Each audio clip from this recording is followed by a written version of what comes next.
अमीराबाद त्राल में नाले पर खस्ता हाल पुल आवाम के लिए मुसीबत बन गया है और आबादी के मुताबिक पुल कई देहात को आपस में मिलाता है। इस पुल के दोनों खंभे खस्ता हाल हो चुके हैं और ये कभी भी बड़े हादसे का सबब बन सकता है। हालिया बारिशों की वजह से लोग पुल पार नहीं कर सकते। मकामी लोगों ने बताया कि गुज़श्ता बरस देही तरक्की महकमे ने पुख्ता पुल बनाने के कामों का इफ्तिदा किया था, ताहम अभी तक काम शुरू नहीं किया गया। डीडीसी मेंबर ने लोगों को यकीन दिलाया कि उन्होंने अपने फंड से इसके लिए पैसे वागुजार किए और जल्द ही इस पुल पर काम शुरू किया जाएगा। रिबन मगर बनोक वो आज बे गोमुत वन तो मगर वन बनोक वो बूझ वस आव योर डीडीसी मेंबर तो दोपन मे हसा पन पर्सनल पोस त्रमित तो मगर अस प्रॉब्लम ये मस्जिद शरीफ तो 7 गामन वत यपर 8 गामन वत यपर यह रलाय अगर कुछ सहलाव या कह अगर यपर गाड़ी सो वात बराबर श्रीनगर अगर यपर ब्या इस्लामाबाद रलाय सो मगर अगर यह कदल सेट गि बहुत अपील कर गवर्नमेंटस मेहरबानी कर यह कदल सेट अत पोस आमित मत दीतो ज्यादा तौर कि अगर आखिर डोडर दीतो ये बना तो मेहरबानी कर दस्ती दस्ती। पिछली बार हमने वादा किया था कि अमीराबाद में ये पुल बनेगा और इसके ऑलरेडी पैसे सैंक्शन हो गए हैं। कुछ दिनों में ही इसका टेंडर आउट होगा और ये बड़ी इंपॉर्टेंट लिंक है। 2-3 गांवों का लिंक यहाँ से जुड़ता है। यहाँ की डिमांड थी, ये इंपॉर्टेंट लिंक है, इसको पूरा और जो भी डेवलपमेंट के इश्यूज हैं, जो लोगों के डिमांड्स हैं और लोगों का पैसा है, ये हम लोगों की मर्जी से। जनूबी कश्मीर के सब जिला त्राल के पिंगलिश गांव से ताल्लुक रखने वाली आर्टिस्ट शारिका गुलजार नामी लड़की ने रिवायती कश्मीरी कांकरी की खूबसूरत रंगीन तस्वीर बनाने पर अपना नाम इंडिया बुक ऑफ रिकॉर्ड में दर्ज करवाया है। बीएससी रेडियोलॉजी की तलबा शारिका ने बचपन से ही आर्ट में दिलचस्पी रखते हुए अपनी मेहनत और लगन से इंडिया बुक ऑफ रिकॉर्ड्स में अपना नाम दर्ज करके मेडल और सर्टिफिकेट हासिल किया है। अवार्ड मिलने पर नौजवान फनकारा ने खुशी का इजहार करते हुए कहा कि वो मुस्तकबिल में भी पढ़ाई के साथ साथ आर्ट में शानदार कारकर्दगी दिखाती रहेगी। उन्होंने बाकी लड़कियों को भी अपने अंदर छुपे हुनर को जाहिर करने की अपील की। आर्ट का शौक तो मुझे बचपन से ही है। मुझे अपने पेरेंट्स ने बहुत ज़्यादा सपोर्ट किया इसमें, खासकर मेरे भाई ने। तो उसने मुझे अनकरेज किया बहुत ज़्यादा, हर किसी फील्ड में मुझे सपोर्ट किया है। अपने पेरेंट्स को थैंक यू कहना चाहती हूँ जिन्होंने मुझे ये करने दिया। पढ़ाई के साथ साथ मैं ये भी करती थी, तो फिर मुझे पता चला कि इंडियन बुक ऑफ रिकॉर्ड्स में ऐसा होता है, तो मैंने इसमें अप्लाई किया। मुझे नहीं पता था होगा, तो फाइनली मुझे कंफर्मेशन की मेल आई, तो मैंने इस पे ये देखा, तो फिर मुझे बाय पोस्ट ये घर पहुंचा। हाँ, बहुत सारी हार्डशिप्स आती है, डीमोटिवेट होता है बंदा, लेकिन फिर खुद ही मोटिवेशन मिलती है, नहीं कुछ ना कुछ कभी ना कभी होगा इसमें। बचपन से ही मैं करती थी, फिर मैंने रिसेंटली ये प्रोफेशनल स्टार्ट किया। मैं ऑर्डर्स लेती हूँ, उससे मुझे थोड़ी बहुत ये होती है। जम्मू पठानकोट कौमी शाहरा पर जिला सांबा के ढंडी गोई के मकाम पर सड़क हादसा पेश आया। इस हादसे में एक अमरनाथ यात्री की मौत हो गई, जबकि एक मकामी नौजवान जख्मी हुआ। मौसला इतला के मुताबिक कठवा से जम्मू जा रही तेज रफ्तार सुपर फास्ट बस ठंडी गोई में एक कार से टकराते हुए सड़क किनारे खड़े 2 अफराद को भी टक्कर मार दी, जिसके नतीजे में एक अमरनाथ यात्री और एक मकामी नौजवान जख्मी हो गए। मकामी लोग दोनों जख्मियों को इमरजेंसी अस्पताल विजयपुर लेके गए, लेकिन डॉक्टरों ने एक जख्मी को मुर्दा करार दे दिया। मुतफी की 35 साल के राहुल कुमार के तौर पर हुई है। वो दिल्ली का रहने वाला था, जबकि दूसरे जख्मी की शिनाख्त तरसम लाल साकिन कठवा के तौर पर की गई है। वो विजय कुमार के इमरजेंसी अस्पताल में इस वक्त ज़ेर इलाज है। पुलिस ने केस दर्ज करके इस मामले की तहकीकात शुरू कर दी। नाथ यात्रा पे जा रहे थे जी, होटल से दूर थोड़ी गाड़ी खड़ के होटल के पास गए थे, थोड़ा रोड पे आए थे, रोड से बहुत दूर थे। हमारे चक्कर में और भी 4-5 जने घायल हुए, लेकिन बस वाले पता नहीं कैसे बस चला रहे, कैसे नहीं चला रहे, कि उन्होंने आज पूरी मार्केट उड़ाने का उनका प्लान था। पता नहीं कैसे क्या कर रहे, क्या करना चाह रहे, पता नहीं। अच्छा खासा हम घर से अच्छा खासा निकले थे, बिल्कुल दिल से श्रद्धा से, बिल्कुल पूजा पाठ करके हर चीज़। पूरे रास्ते कुछ नहीं हुआ, लेकिन इधर आके बस 10 मिनट में। कल हम निकले थे सुबह 8 बजे करीब दिल्ली से जी। हम 7 जने थे, स्कॉर्पियो गाड़ी थी, 7 सीटर थी और 7 जन बंदे जी। खाने के लिए रुके थे बस। वो सर्विस लाइन में आके बस वाला सब वो ठोक के चले गया। 2 पेशेंट हैं, 1 इंजर्ड है और 1 ब्रॉड डेड है। एक तरसेम है कोई 35 ईयर्स का, ये वहाँ पे जो स्वीट शॉप है वहाँ का एम्प्लॉई है जी। और दूसरा है जी राहुल नाम से है जी, ठीक है। ये आउटस्कर्ट्स में, इनका एड्रेस दिल्ली का रहने वाले हैं जी। किसी कार जो उसमें गाड़ी में थे तो किसी बस ने हिट करके, वो हिट एंड रन का केस मान सकते हैं आप इसको। तो ड्राइवर उसका कह रहे हैं कि भाग गए हैं। एक तो जो राहुल है जी ब्रॉड डेड है और जो तरसेम है जी इंजर्ड है जी। जो तरसेम है इसको राइट लेग में एंकल में इंजरी है, स्टेबल है पेशेंट। ये सीरियस में उसको नहीं कह सकता है कि इसको कोई सीरियसनेस है या कुछ ऐसा, अनकॉन्शियस ऐसा कुछ नहीं है, इसको स्टेबल है पेशेंट ये वाला।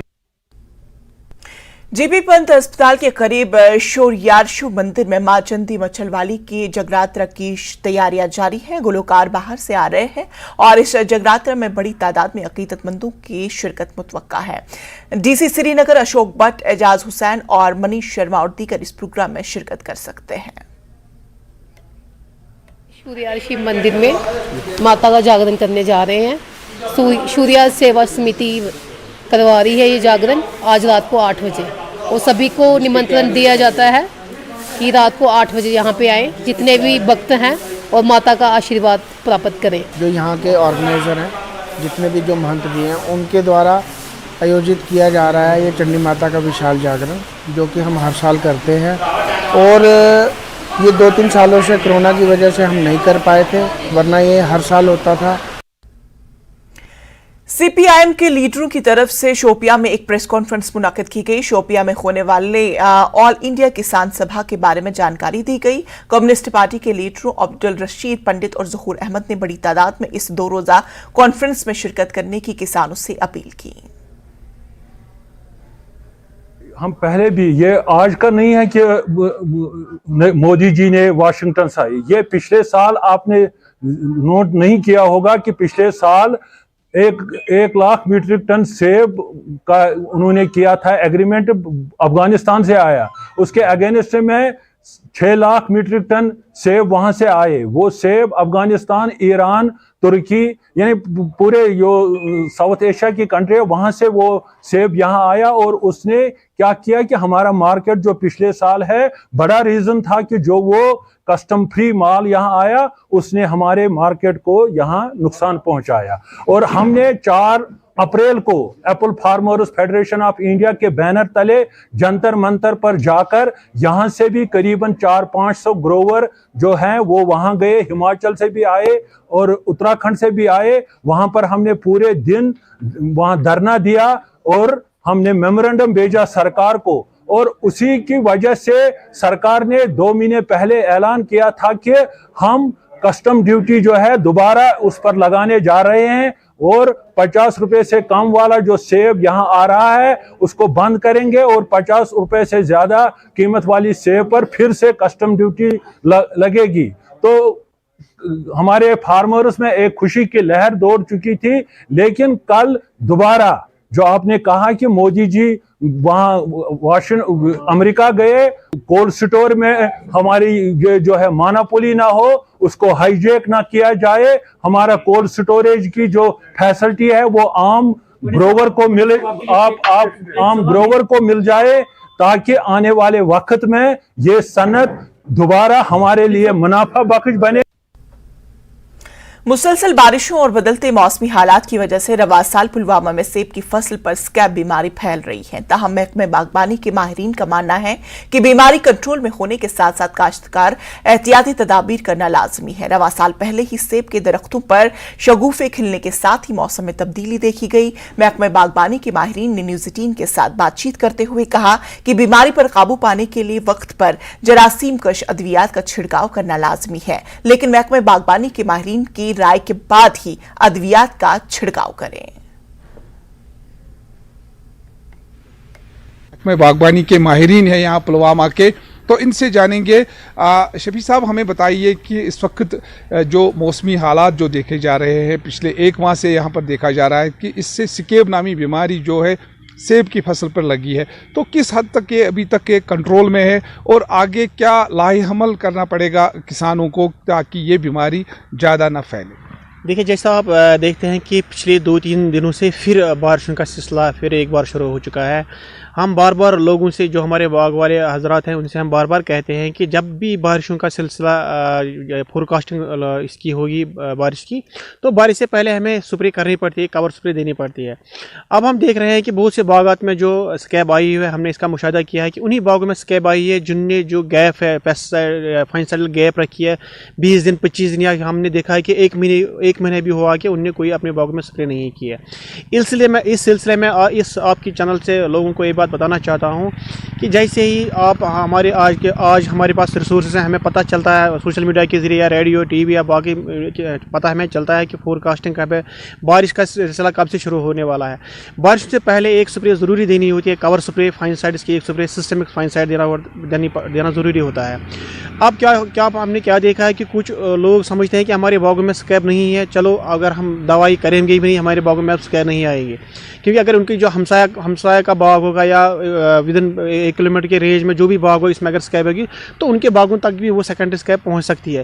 पेस्टिसाइड डीलर्स जो है वो अब खुद रिकमेंड कर रहे हैं वो पेस्टिसाइड जो दवाई है, तो उसके बाद उसका असर नहीं देखने को मिल रहा है। उसके हवाले से क्या करना पड़ेगा? देखो, हम बार बार अपने जो हमारे जो बाग वाले हजरात हैं, उनसे हम बार बार कहते हैं कि कभी भी अपने बागों में इस तरह की कोई दवाई मत छिड़को। आप डायरेक्टली जाते हैं पेस्टिसाइड डीलर के पास, पेस्टिसाइड डीलर उनको वही दवाई देगा जो उसके दुकान में उस वक्त मौजूद होगी, या जिसमें उसको ज़्यादा केमिकल होगा, वो वही दवाई उनको देगा।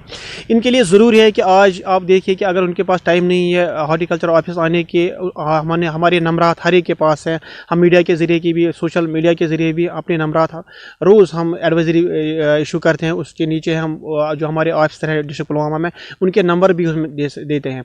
तो उनके लिए ज़रूरी है कि वो इस नंबर पर कॉल करें या व्हाट्सअप करें, उनको अपने बाग का फ़ोटो भेजें। अगर उनको लगेगा कि उनके बाग में कोई परेशानी है तो वो फ़ोटो उस व्हाट्सएप पर भेजे, तो उसके बाद वो उनको दवाई दे। ऐसे ही उनको मैं ये बात बताना चाहता हूँ कि वो उनके लिए ज़रूरी है कि वो ऐसे ही नहीं जाएंगे कि एक पेस्टिसाइड डीलर के पास हमारे बाग में ये बीमारी है, वो बीमारी है, तो पेस्टिसाइड डीलर उनको वही दवाई देगा जो उसकी दुकान में मौजूद होगी।